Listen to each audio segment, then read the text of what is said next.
నమస్తే, welcome to our channel. నేను సౌజన్య. షర్మిల అలాగే బ్రదర్ అనిల్ కుమార్ రెడ్డి నిశ్చితార్థంలో జగన్మోహన్ రెడ్డికి అవమానించారా షర్మిల? ఈ అంశానికి సంబంధించి వివరాలను తెలియజేయడానికి, వారి విశ్లేషణను మనతో పంచుకోవడానికి ఈరోజు మనతో పాటు ఉన్నారు senior political analyst, social activist Krishna Kumar గారు ఉన్నారు. వారితో మాట్లాడదాం. నమస్తే. నమస్తే. అంటే మేనల్లుడి ఎంగేజ్మెంట్ జరిగింది జనవరి 18న ఇక్కడ హైదరాబాద్లో. దానికి సతీ సమేతంగా జగన్మోహన్ రెడ్డి గారు రావడం జరిగింది.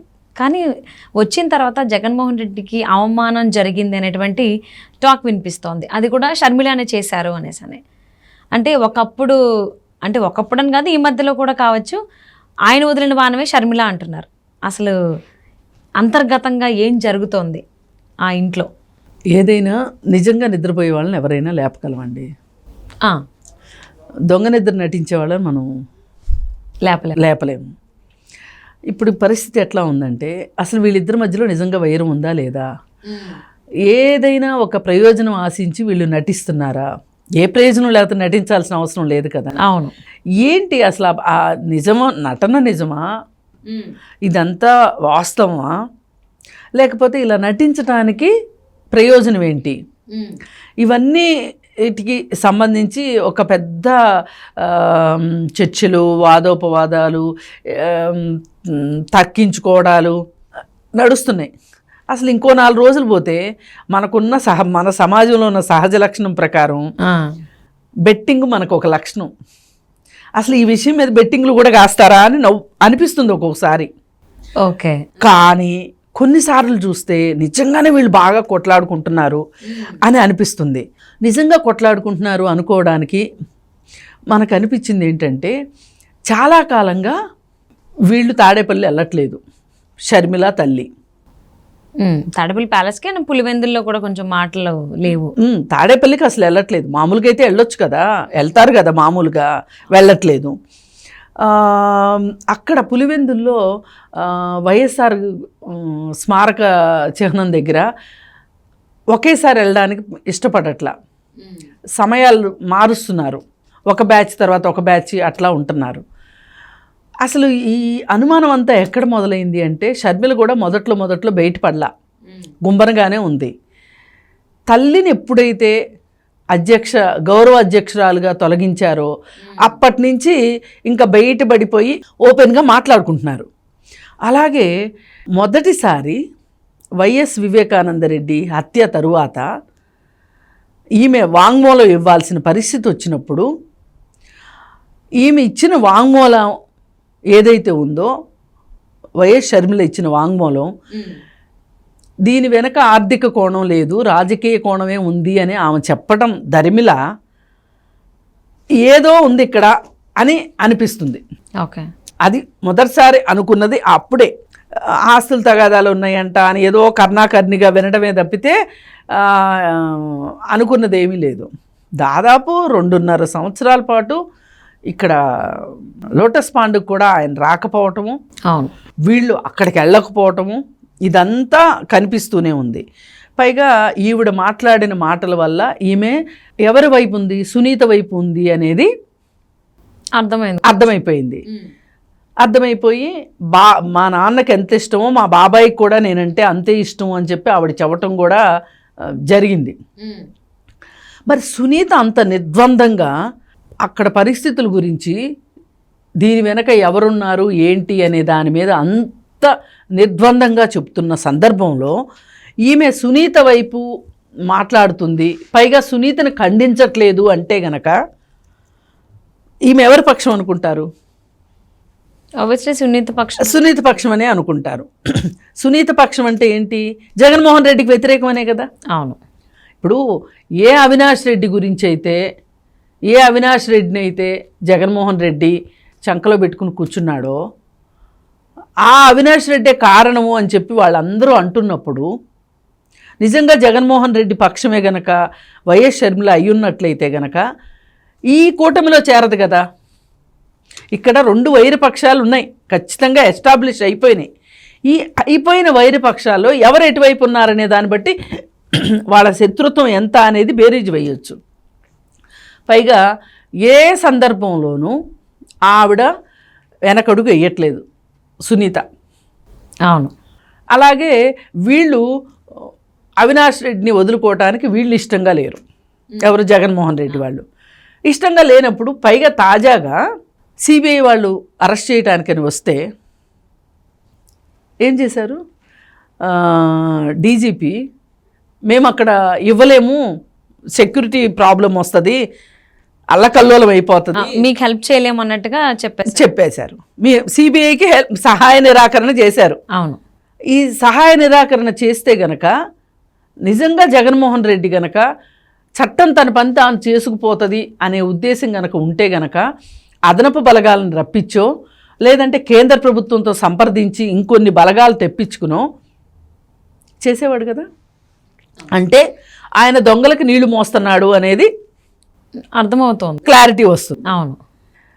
మరి ఇన్ని విషయాలు చూసినప్పుడు మనం బేరీజు వేసుకుంటే మనకు అర్థమయ్యేది ఏంటి? షర్మిలకి జగన్మోహన్ రెడ్డికి పడట్లేదు అన్నది వాస్తవం. సరే, అంటే బయటికి కనిపించేంత వరకు ఇది వాస్తవం. అంటే ఇప్పుడు ఎవరమైనా ఎలా ఒక నిర్ధారణకు వస్తాం? ఇప్పుడు కొన్ని సూచనలు ఉంటాయి. ఇప్పుడు అన్నం ఉడికింది, దానికి సూచనలు ఏంటి? మెతుకు తీసుకుని టెస్ట్ చేస్తాము, మెత్తగా ఉందా ఏంటా అని చేస్తాం కదా. అవును. అంతేగాని అన్నం అంతా గిన్నె మొత్తంలో చేయి పెట్టాం కదా, లేదు, చూస్తాం కదా. అలాగే అన్నం ఉడికేసింది అనుకుంటాం, ఇంకా ఆపేద్దాము మంట అనుకునే టైంలో దాని నుంచి పొగలు వస్తూ ఉంటాయి, అన్నంలోంచి పొగలు వస్తూ ఉంటాయి. అంతకుముందు పొగలు రావు, పొగలు వస్తూ ఉంటాయి. అంటే దీని అర్థం ఏంటి? ఇంకా మొత్తం అన్నం ఉడికేసింది అని. అట్లాగే చూసుకుంటే వీళ్ళ మధ్యలో ఉన్న పంచాయతీలు నడుస్తూ ఉంటే ఈ మధ్యలో ఆస్తి గొడవలు కూడా బయటకు వచ్చినాయి అని, ఈ ఆస్తి గొడవలు సర్దుబాటు చెయ్యమని చెప్పి వీళ్ళు తల్లి కూతురు ఇద్దరు బెంగళూరు నుంచి ఫ్లైట్లో ఢిల్లీకి వెళ్ళి కాంగ్రెస్ వాళ్ళని కలిశారని, అప్పుడు కాంగ్రెస్ వాళ్ళు ఏం చెప్పారు అంటే, అమ్మా ఇది మామూలుగా అయితే ఇది తెగే పంచాయతీ కాదు, ముళ్ళును ముళ్ళుతోనే దియ్యాలి, జగన్మోహన్ రెడ్డిని రాజకీయంతోనే కొట్టాలి, నువ్వు కూడా రాజకీయాల్లోకి ప్రత్యక్ష రాజకీయాల్లోకి రమ్మన్నారు. అంతకుముందంతా ఆమె చేసింది ఏంటి? జగనన్న వదిలిన బాణంగా రాజన్న బిడ్డగా ప్రజల ముందుకు వచ్చింది.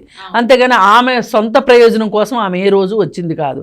ఇప్పుడు నువ్వే రాజకీయాల్లో ఎస్టాబ్లిష్ అవ్వు, నువ్వే రాజకీయంలోకి వచ్చేసేయి, డైరెక్ట్ పాలిటిక్స్లోకి రమ్మని చెప్పి అప్పుడు మాత్రమే జగన్మోహన్ రెడ్డిని మనం దారికి తీసుకొచ్చుకోగలము అని చెప్పి చెప్పడం జరిగింది. అందుకని ఏంటంటే ఆవిడకి తెలంగాణలో ఒక రిహార్సల్ జరిగింది. తెలంగాణలో ఆమె పాదయాత్ర చేసింది అంతా. ఇప్పుడు అదే ఆంధ్రప్రదేశ్లో గనక పాదయాత్ర చేయాలి అంటే గనక జగన్ అడ్డంకులు సృష్టించవచ్చు కదా. అందుకోసం అని చెప్పి తెలంగాణలో ఒక రిహార్సల్ జరిగింది. ఆ తర్వాత కాంగ్రెస్ పార్టీలో విలీనం చేయడము, ఇప్పుడు ఆంధ్రప్రదేశ్లో ఆవిడకి పిసిసి బాధ్యతలు అప్పచెప్పటం అన్నీ ఒకదాని తర్వాత జరిగిపోయినాయి. కాకపోతే ఈ మధ్యలో ఒక పెట్ట కథలాగా వీళ్ళింట్లో పెళ్ళి వచ్చింది. పెళ్ళి వస్తే ఇప్పుడు జగన్మోహన్ రెడ్డికి పెద్ద టెస్టు, ఈ పెళ్ళికి వెళ్దా అంటే ఎంగేజ్మెంట్కి ఇంటికి వెళ్ళి పిలవాలి. పిలవకపోతే ఎవరు తప్పు అవుతుంది? షర్మిల తప్పు అవుతుంది. అందుకని ఏం చేసింది? షర్మిల ఎప్పుడు తప్పు తన దగ్గర ఉంచుకోవద్దు అని చెప్పి వెళ్ళి పిలిచింది. దానికి అప్పటికే తల్లిని చెల్లిని గెంటేశాడు, మరి తల్లిని చెల్లిని గెంటేసినోడు రాష్ట్ర ప్రజల్ని ఏం చూసుకుంటాడు, ఇలాంటి మాటలన్నీ వచ్చినాయి జగన్మోహన్ రెడ్డి గురించి. ఇంకెవరైనా అలాంటి వాళ్ళు కూడా ఏమన్నారంటే, అమ్మకు అన్నం పెట్టలేదు కానీ పిన్నికి గాజులు చేయిస్తాడు అన్నట్టుంది, తల్లిని చెల్లిని ఇంట్లోంచి పంపించేశాడు, ఇంటికి రానివ్వట్లేదు, మరి తల్లిని గౌరవాధ్యక్షురాల నుంచి కూడా తీసేశాడు. అలాంటిది మరి ఈయన ఇంకా దేశంలో ఉన్న ఆడవాళ్ళని ఏం చూసుకుంటాడు అనేది అందరూ నా సోదరీమణులు అంటాడు, కానీ అన్నీ ఒట్టే నాటకాలు అని చెప్పి మాట్లాడిన సందర్భాలు ఉన్నాయి కదా. దీన్ని పోగొట్టుకోవడం కోసం నిన్న ఫంక్షన్కి అయితే వచ్చారు, భార్యాభర్త ఇద్దరు వచ్చారు. అంటే ఇక్కడ అంతా బాగానే ఉంది. స్టేజ్ మీద చూసుకున్నట్లయితే ఆల్మోస్ట్ వీళ్ళిద్దరు ఎడమొహం పెడమొహం అన్నట్టే ఉన్నారు. సో షర్మిల కూడా జగన్మోహన్ రెడ్డిని రిసీవ్ చేసుకునే విధానం ఎలా ఉంది, ఆ తర్వాత దానికి ముందు వచ్చినటువంటి అతిథుల్ని ఏ విధంగా రిసీవ్ చేసుకున్నారని మనం అందరం చూసాం. అంటే ఇదంతా నటనే కేవలం అని అంటున్నారు. ప్రస్ఫుటంగా కనిపిస్తుంది అక్కడ ఆమె ఒక్కొక్కరిని రిసీవ్ చేసుకునే విధానము, మొహం అంతా చాటంతా చేసేసుకుని సంతోషంతో వాళ్ళని రిసీవ్ చేసుకోవడం చూసాం మనము. అలాగే అలా కాకుండా జగన్మోహన్ రెడ్డి వాళ్ళని అంత పట్టి పట్టినట్టు రిసీవ్ చేసుకోవడం కావచ్చు, చాలా మెకానికల్గా జరిగిపోయింది.